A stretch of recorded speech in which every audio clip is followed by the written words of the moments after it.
The Tories are ahead, about 8%.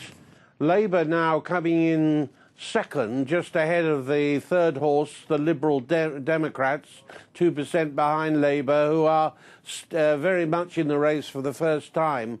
But that wouldn't give the Tories, if that was what was to happen at the polls, enough to have an overall majority, and they would, I think, look to the Democratic Unionists in Northern Ireland to give them a run, as it were, rather than turning to the Liberal Democrats. But frankly, it's going to be an amazingly interesting night for the mathematicians as to who'll turn to whom. But in the past, Tories have used unionist votes to prop up a very small parliamentary majority. Now, it will be a very interesting race indeed, and it will be an interesting day. But what you're describing there is a so-called hung parliament. A lot of our non-British viewers, though, they're probably not familiar with what that actually means. Could you explain it to us?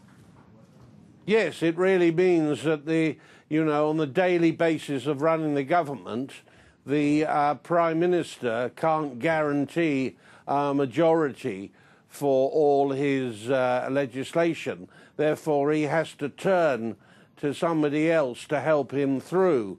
Now, whether he makes a permanent deal, as, for instance, bringing the Lib Dems into coalition and giving them roles in his cabinet, that's one way. But I think if the polls turn correct, it's more likely that they'll make a deal with one of the parties, or perhaps on the basis of issue by issue.